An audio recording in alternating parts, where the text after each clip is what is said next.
ശമ്പള പരിഷ്കരണം ഉൾപ്പെടെയുള്ള ആവശ്യങ്ങൾ ഉന്നയിച്ച് സ്വകാര്യ ആശുപത്രികളിലെ നഴ്സുമാരുടെ അനിശ്ചിതകാല പണിമുടക്ക് സംസ്ഥാനത്തെ പല ആരോഗ്യ സ്ഥാപനങ്ങളിലേക്കും പ്രവർത്തനം സങ്കീർണമാക്കുകയാണ്. മുൻകൂർ അറിയിപ്പ് നൽകിയിട്ടില്ലാത്തതിനാൽ പണിമുടക്ക് നിയമവിരുദ്ധമാണെന്ന് മലപ്പുറത്ത് നടന്ന പത്രസമ്മേളനത്തിൽ കേരള പ്രൈവറ്റ് ഹോസ്പിറ്റൽസ് അസോസിയേഷൻ ആരോപിക്കുന്നു. പ്രശ്നം പരിഹരിക്കാൻ യാതൊരു ചർച്ചകളും സർക്കാരിന്റെയോ മാനേജ്മെന്റുകളുടെയോ ഭാഗത്തു നിന്നും ഉണ്ടായിട്ടില്ലെന്ന് നഴ്സുമാർ ആരോപിച്ചു. ശമ്പളം പരിഷ്കരിക്കാതെ പിന്നോട്ടില്ലെന്നാണ് നഴ്സുമാരുടെ നിലപാട്.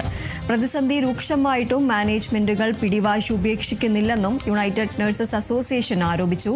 അതേസമയം സമരത്തെ തുടർന്ന് ആശുപത്രിയിലെ സേവനങ്ങൾ മുടങ്ങരുതെന്ന് ഹൈക്കോടതി സർക്കാരിന് നിർദ്ദേശം നൽകിയിട്ടുണ്ട്.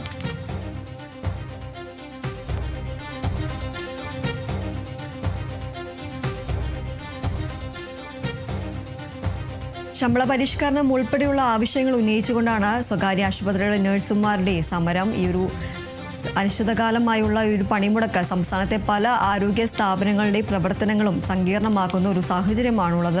മുൻകൂർ അറിയിപ്പ് നൽകിയിട്ടില്ലാത്തതിനാൽ പണിമുടക്ക് നിയമവിരുദ്ധമാണെന്നാണ് മലപ്പുറത്ത് നടന്ന പത്രസമ്മേളനത്തിൽ കേരള പ്രൈവറ്റ് ഹോസ്പിറ്റൽസ് അസോസിയേഷൻ ആരോപിക്കുന്നത്. പ്രശ്നം പരിഹരിക്കാൻ യാതൊരു ചർച്ചകളും സർക്കാരിന്റെയോ മാനേജ്മെന്റുകളുടെയോ ഭാഗത്തു നിന്നും ഉണ്ടായിട്ടില്ലെന്ന് നഴ്സുമാരും ആരോപിക്കുന്നു.